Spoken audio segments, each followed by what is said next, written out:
It's a it's a coffee. I just spilt my Good pizza. evening. Good evening, Mr. Craig. What is that? Steve Martin, Dirty Rotten Scoundrels. Remember that? Oh, it's so So good, good. so good. He has the eye patch on, and Rupert, he's Ruprecht. Ruprecht, and he's has the cork in Oh, the she fork, and does. he's poking his eye. Oh, So so good. good. May I go to the bathroom? Thank Okay, you. if you're listening, watch it tonight. Rewatch it. It's so good. Right.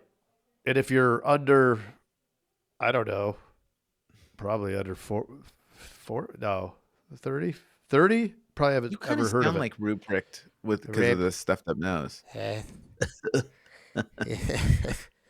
All right. A really good movie. Um, so we 30. kind of went over this at the agency's Ignite event. Yeah. Uh, but I just wanted to go over it real quick. Oh, I like it. There Hour? are 4 hour There are. Still hung up on are that from the other week. there are 4 ways there are only, let's say only Oh. 4 ways to increase business revenue. You Oh. ready, Mr. Craig? Oh, I love this. Because you're bringing it It's down to the just fundies. And does anybody know the what the fundies fundy is? The funda- mentalies. the fundamentals. Because it Mentalies. rhymes with undies, but it's more fundy. Okay. First one, lead gen. So if you're working on lead gen, any kind of leads that you're generating for your agency or any Uh-huh. business, you can work on ways to lower the cost of lead gen or getting more leads, obviously free and stuff like that. So lead But gen is one way to yep. increase revenue. Let's spend a good like a minute talking about that. Okay, go. That okay? So Yeah, let's talk about what to look for with a lead to identify whether or not that lead is of value or that lead source is of value, right? And I think ultimately right. taking it back to a framework to determine whether or not it's worth it, you want to monetize the cost. So it could be a lead source like building a referral network or using Facebook or Instagram or whatever, right? Or buying leads, just buying internet leads, or boom, boom, boom, all the different places that you could acquire leads Sure. from.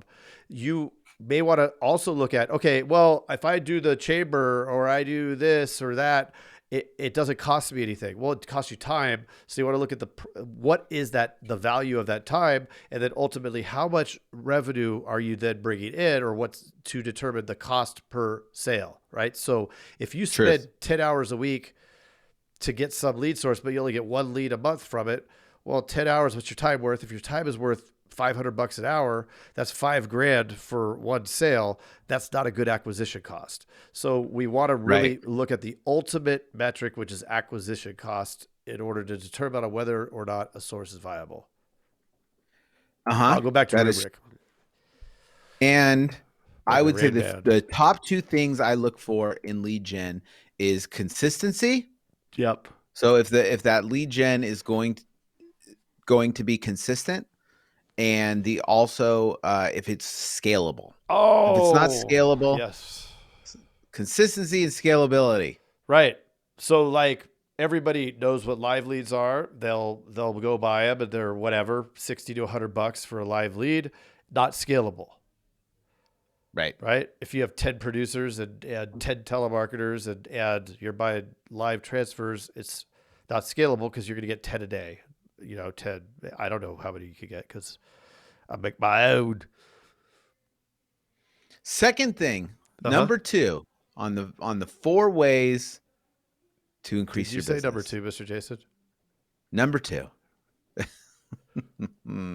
Lead conversion. Oh.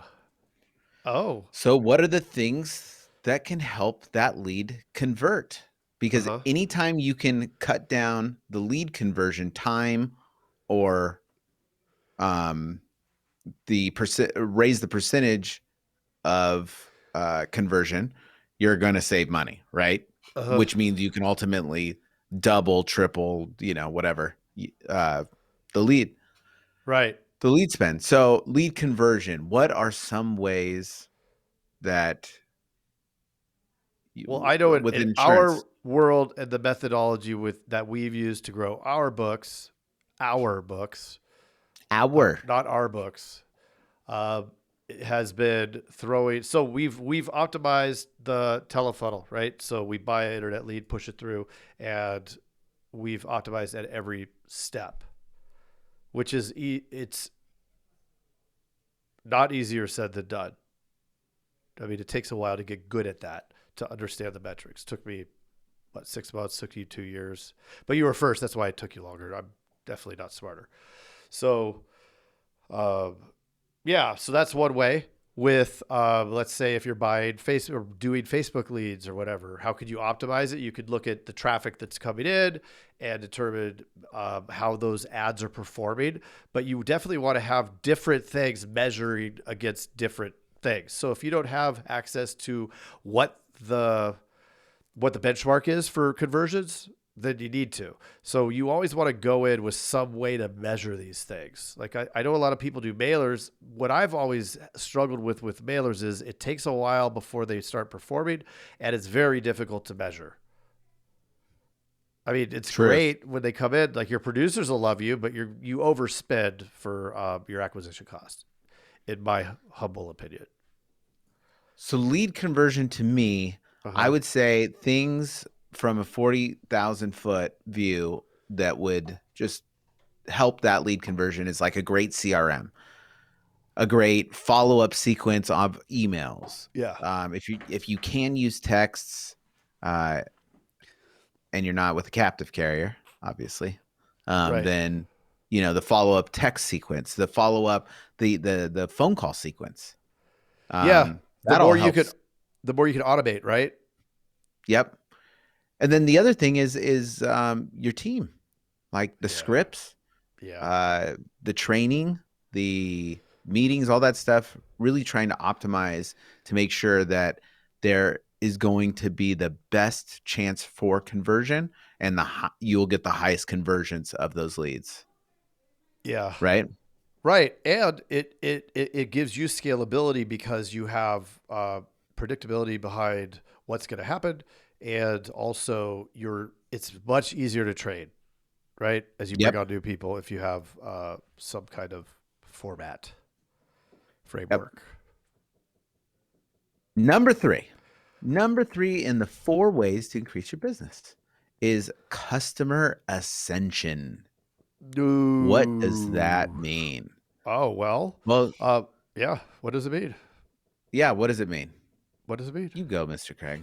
No, you were going to go and then Okay. Well, I was just going to say with the way we do it, we buy leads, they come through our pipeline.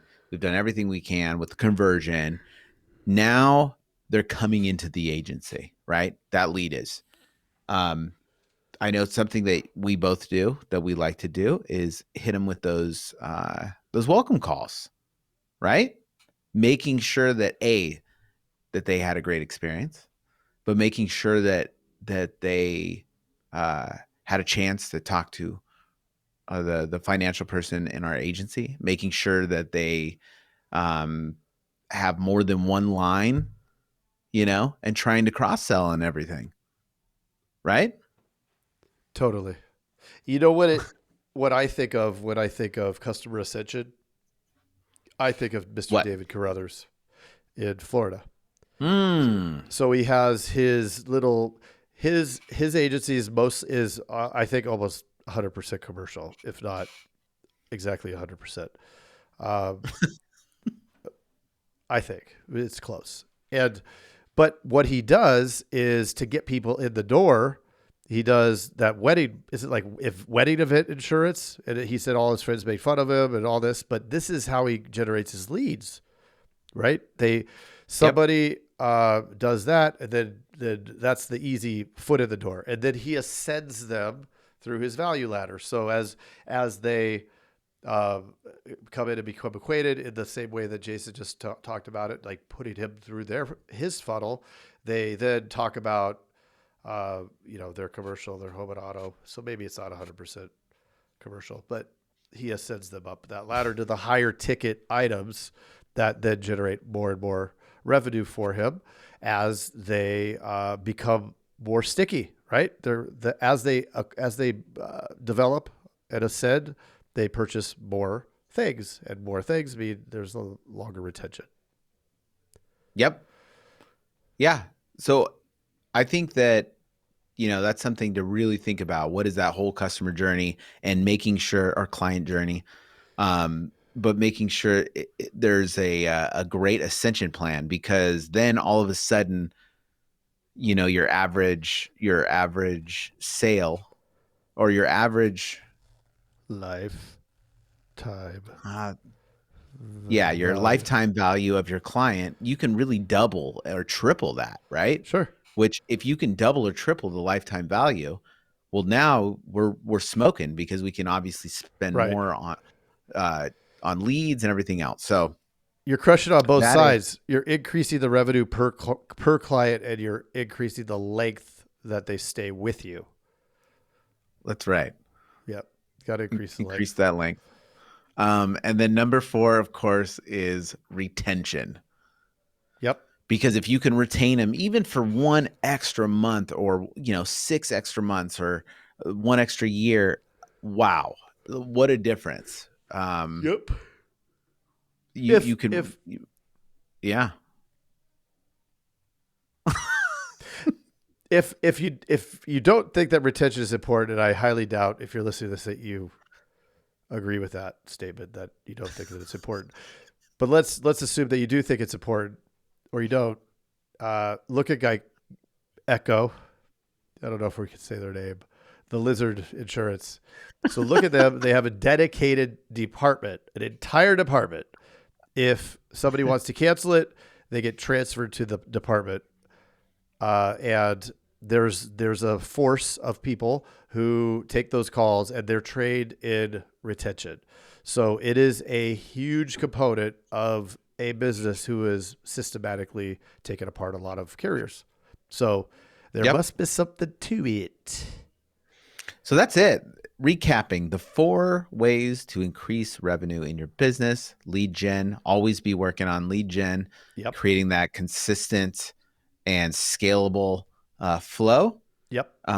Lead conversion, be training your team Yep. and tweaking all the different parts that aid to that conversion. Number 3 is the ascension, making sure that once those clients are rolling in, that you're taking every bit advantage of the situation, and being able to, when you go to the store, usually you buy more than one item, right? Yep. Why is it that we assume that somebody just wants to get one thing from us? I mean, the bottom line is we can help them in so many different ways. And if we save them even just a little bit of time, we're helping them greatly. So Right. not working on the ascension part is a disservice to your clients. Yeah. And then, of course, the retention part. And that's just being helpful, helping them, being there for them. That's it. I That's mean, it. and Except, of that's, course, that you tell me. we really would prefer if everybody that's listening subscribed to the podcast. Subscribe. That's it. Now, Just push the now subscribe that's button. it. But no, push the subscribe button. Oh, push the button. And then now that's it. But don't accidentally push it twice, because it'll Oh, subscribe, then it'll unsubscribe. Craig, we got to go. Okay, bye. That's it. Yeah. Just smash it. Coffee dog. Ah.